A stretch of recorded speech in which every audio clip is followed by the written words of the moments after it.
Aujourd'hui, j'applique une technique de survie en forêt. Je vais manger de l'écorce interne d'un cèdre.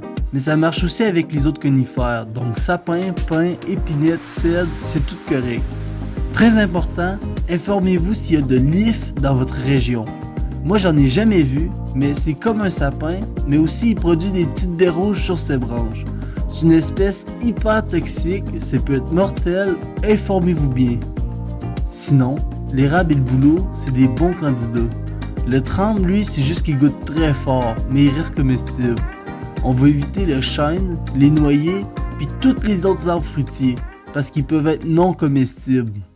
Aujourd'hui, j'ai choisi un petit cèdre, parce que j'allais le couper bientôt de toute façon. Il faut savoir que l'arbre va mourir après avoir récolté son écorce, à moins d'en prendre un tout petit peu. Donc je préconise des arbres plus jeunes et petits, mais on peut aussi récolter le cambium des arbres plus gros. Il y en a plus, mais il est plus fibreux. Pour récolter l'écorce interne de l'arbre, je vais utiliser la hache pour ébrancher, le couteau pour récolter le cambium, puis la poêle de fonte pour contenir et bouillir le repas de survie. Lorsqu'on ébranche l'arbre, ça va mieux si on coupe les branches très courtes parce que comme ça on les a pas dans les jambes quand on va enlever l'écorce.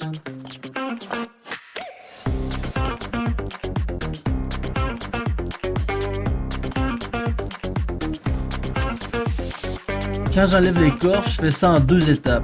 Le premier coup, j'enlève le plus gros, j'essaye de pas trop arracher de cambium.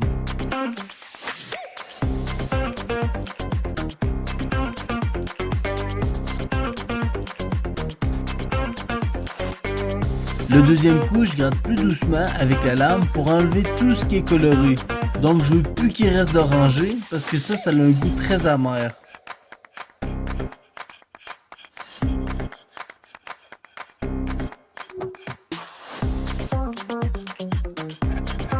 La partie vivante de l'écorce, qui est le cambium, c'est la partie dans laquelle la sève de l'arbre circule. C'est ce qui la rend nutritive. En gros, c'est de la fibre avec de la sève dedans. Qu'on la mange crue ou bouillie, ça reste assez long à mastiquer, puis il va rester une boule de fibre à recracher à la fin.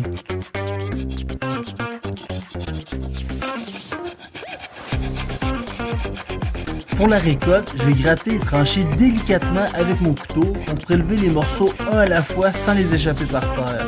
C'est pas grave d'aller plus profond puis de récolter un peu de bois avec, c'est juste que ça va faire plus de fibres à mastiquer.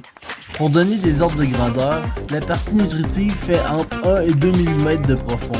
Donc après ça, c'est sûr qu'on est sur du bois.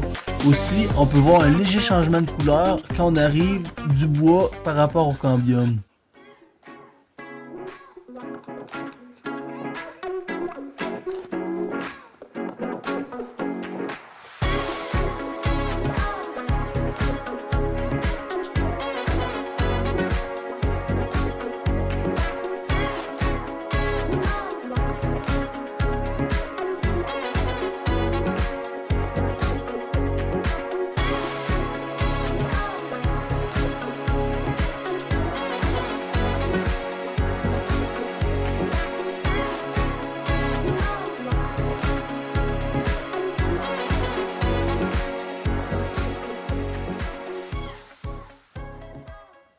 Maintenant, je vais allumer le feu pour me faire un bon tas de braise. Ensuite, je vais ajouter ma poêle que j'ai remplie de neige pour faire bouillir le cambium.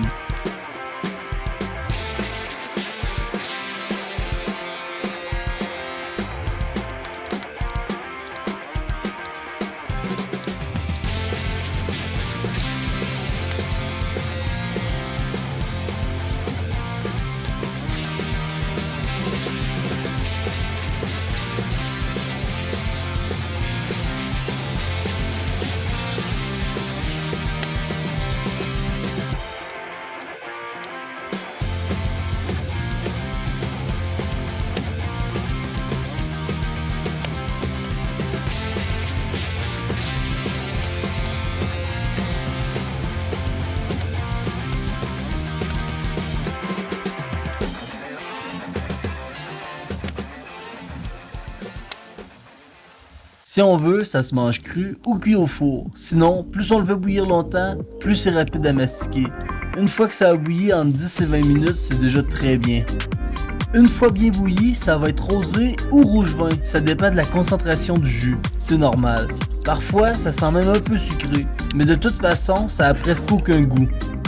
L'objectif, c'est de consommer les glucides qui sont dans le jus, dans les morceaux. C'est pour ça qu'on va venir les mâcher puis boire le jus. Mais après, il va quand même rester plein de fibres trop dures à mastiquer qu'on peut recracher à côté. C'est un repas de survie simple et efficace, mais pour en faire sa principale source de calories, il faut en consommer plusieurs livres, donc ça demande beaucoup de travail.